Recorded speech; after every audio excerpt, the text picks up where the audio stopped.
Alrighty, y'all. So we're going over push-ups. I know we've gone over them before. I know you've seen it all over the internet about push-up form, but we're gonna go over it again because I know a lot of us still are having issues, right? So first thing I'm gonna do is show you proper form, what the body should look like in a push-up, and then I'll also get into some modifications, and then also ways to make those push-ups harder. So let's get into it. First of all, we're gonna talk about form in a push-up, right? So for form wise, what we are looking for, right, are from the bottom, I want a thumb's distance away from the chest, and I want those fingers straight ahead mostly, right? Straight ahead, or a little bit of an outward turn is okay, but we're not all the way out here, right? We're not turned around to the side. So thumb width apart from the chest when we're on the ground, and then those fingers straight ahead. And that's where we start, right? From there, what we want to think about as we push up and come down is making sure that those arms are coming down and tucking in somewhat. We're not all the way out here, right? Doing these big, wide push-ups. And I see this a lot in the gym, right? Tuck those elbows in, and now we're engaging the chest. When we're out here, we're using mostly shoulders, and the shoulders are a weaker muscle. That's why we can't get up. So, thumb width apart from the chest, fingers are straight ahead, and then we're pushing up and coming down with those arms at a 45 degree from the body. And when I say 45, that might go straight through your ears, and what does 45 mean to me, Vinny? So what I want you to think about when I say 45 is think about you're squeezing like an orange between your side and in between that arm, right? And that should be basically what a 45 degree angle is looking like. So you're holding that small ball between your arm and your side. So again, into position, we're starting on the ground, thumbs are at the chest, fingers are ahead. And from that position, we want to make sure, as we push up, right, that we're keeping that core tight. Now, I know we're working our chest, right? We're working the chest muscles, but that doesn't mean other muscles aren't working, right? So we will need to tighten the core and allow yourself to push that core up. Now, a lot of issues that people have is core strength, right? We have enough strength through the upper body to push ourselves up off the floor, but we sag in the middle, which causes a lot of stress on that lower back, right? So let's get into a few modifications that we can do that will make it easier for you.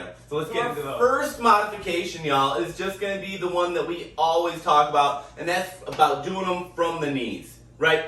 So if we do them from the knees, we make that lever arm a little bit shorter, so we're making it a little bit easier on ourselves, right? So from here, we're not having to keep the rest of the leg weight up off the floor. So we also, though, we're not bunched back up here. See how my butt is back? What we want to make sure, and it's not about walking your hands further, because that's when your hands end up too far away. So positioning those hands, and we can always position how I showed you in the beginning with the regular push-up, right? On the toes, we go thumbs to the chest, fingers are ahead, and we keep that core tight. Pushing yourself up off the floor and back down, letting those elbows stay in. We're not flared out to the side, elbows are tucked, and we're pushing ourselves up. So, same idea, we're keeping that core engaged and tight, because if we don't, what's gonna happen is this, right? Because my core is not engaged. So, we push up, tightening our core, and then keeping that core nice and tight all the way back down to the ground. So now let's get into another modification. Alrighty guys, so another modification that we can do is push-ups off the wall. When we bring ourselves into that incline, having less of that angle down to the ground, right, it is actually gonna help take some of that pressure off. So, it's gonna feel a little weird to start because your face is coming down into that wall, but starting with a wall push-up is going to be an amazing spot if we can't do those regular push-ups up on the toes, or even getting them done from the knees, right? This is going to make it even a little bit easier for us. And as we get better and our chest gets stronger, and you notice I'm keeping that core nice and tight through this movement as well, right? I'm not letting those hips push back here. I'm keeping those hips down in line and allowing my chest to work in whatever range of motion we have here, right? And pushing ourselves away.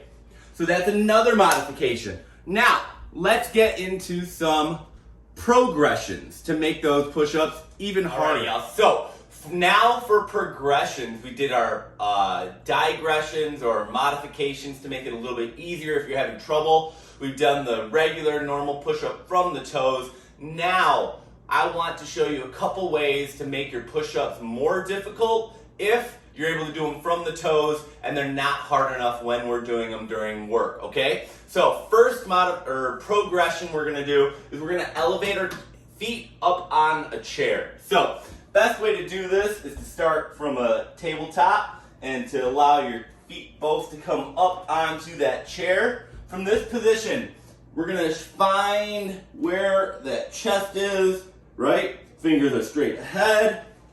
And from here now, what we are going to do, same idea, keeping those hips in line with the rest of the body, nice strong core. We are just going to push ourselves up, keeping that core tight, right? Whole time. So this is a decline now. Decline push-up. We're keeping that body nice and tight, all the way down as low as you can and up. We now have more range of motion, right? This is the opposite of doing the wall push-up. Woo!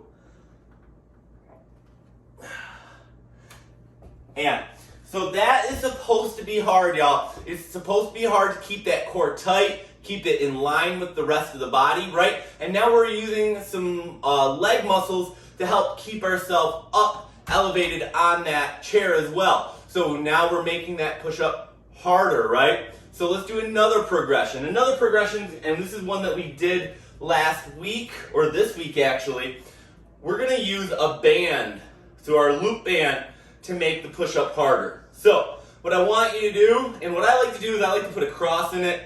I tend to find it stays on, or an X in it, right? It stays on the back a little bit better. So from that position, what we're gonna do here, and we can do two different ways this way, right? We can either, starting at the bottom, thumbs are at the chest, fingers are ahead, and we can do those push-ups from the toes, right? Or we can even take these, if you're down on the knees and you're just trying to work on your strength, right? We can take it down to your knees and still get those push-ups in. But we want to make sure we're still keeping that good form, right? Hips are down in line with that core. Core is nice and tight. And we're pushing up. Because it's not about this, right? That's not the push-up. So down to the ground, pushing yourself up and away and back down. And as you progress and get stronger, you'll probably move up in bands, and that's totally fine. That's how progression works, right? So that's a bunch of different ways on how to do your push-ups. I want you to pick the one that works best for you, y'all. So whichever one works best for you right now is the one that you're gonna use. And depending on workout to workout, that may change, and that's okay. We need to listen to our bodies and do what it needs that day, all right? So let's go ahead and work on those push-ups.